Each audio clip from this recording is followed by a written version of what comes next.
नरक के 5-5 नायक, यानी अलग अलग 140 नरकों की नामावली है। वैसे वे बुकिंग ही रहते हैं।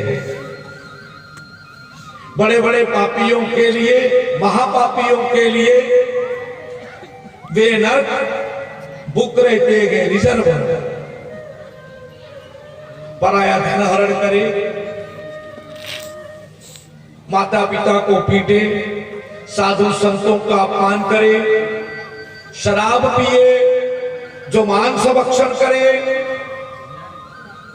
ऐसे लोग नरकगामी होते गए। जो जीवों को मार कर मांस खाते गए वे कुंभी पाक में जाते गए। जो माता पिता को पीटते हैं वे औरव, रोरव, भैरव आदि नरक में जाते हैं। उन्हें वैतरणी नाम की नदी में डुबाया जाता है। देहधारी जीव रोता है।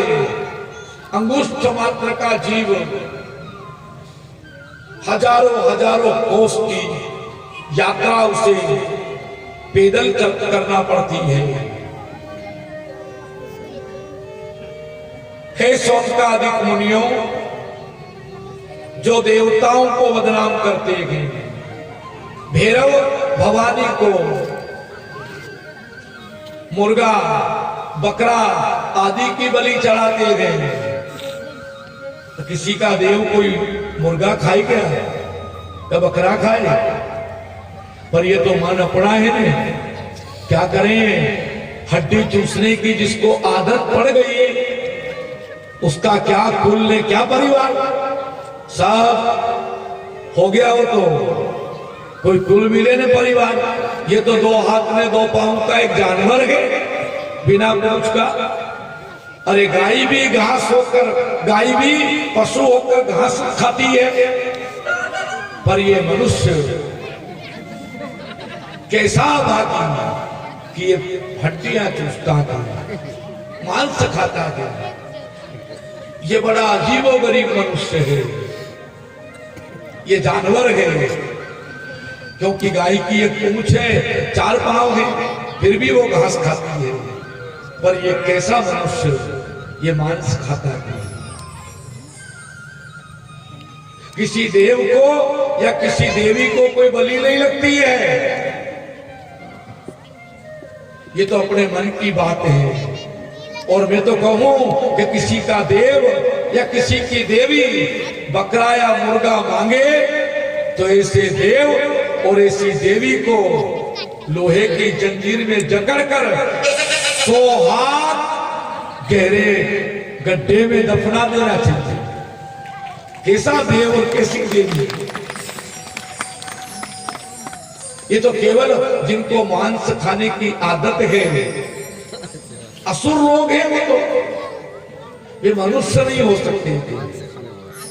सूत जी भगवान कहते हैं, शौनकादिक मुनियों, इस प्रकार मनुष्य नरकों की यात्रा भोगता है, नाना प्रकार के नरक में वो जाता है। अगर मनुष्य मुक्ति चाहता है तो इन व्यसनों को त्याग दे। अपन भले कह रहे हैं, यहां से सुन भी रहे होंगे। ओ महाराज का काम कहने का है, हो ने अपना सुनने का है। महाराज तो आज कहकर चले जाएंगे ने हमको समाज में रहना, जाति में रहना, ने भले समाज में और जाति में इस मूर्ख की 2 कौड़ी की कदर नहीं हो। इसको कोई समाज में पूछने वाला नहीं। ये जबरन समाज का नाम लेकर के अपना उल्लू सीधा करेगा।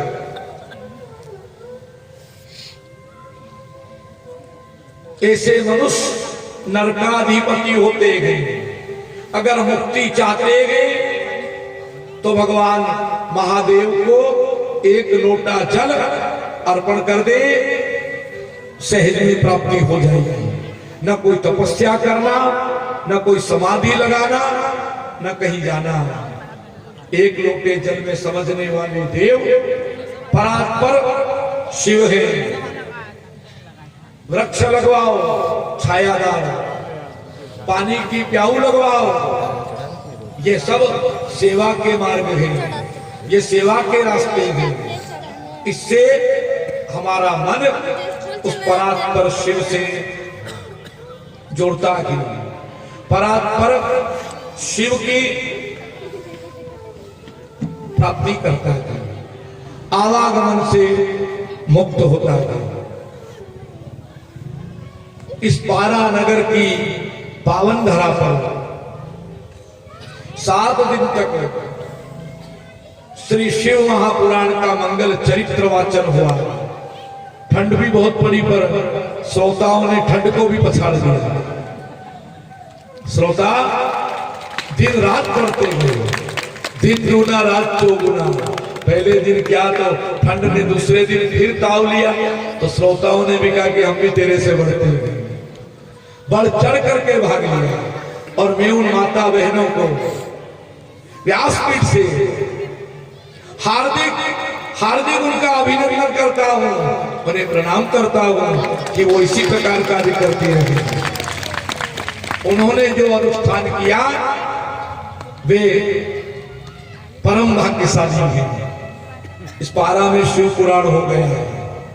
शिव पुराण सुनने का आपको मौका मिला और मुझ जैसे अभागे को कथा कहने का सौभाग्य मिला। शिव चरित्र, वरना हम क्या शिव कथा कहेंगे, वाणी में सामर्थ्य नहीं है। पर तुम्हारी माता बहनों ने अवसर दे दिया कि नहीं गुरुजी आपको ही करना है। मैं भी आपके साथ कृतकृत्य हो गया। आप सभी ने इस कथा का रसस्वादन किया, आप बहुत बड़भागी हैं। और मैं चाहता हूं हृदय से कि हमारे परात्पर शिव इसी प्रकार हम पर कृपा बनाए रखें और हर वर्ष इसी प्रकार शिव पुराण की कथा होती रहे।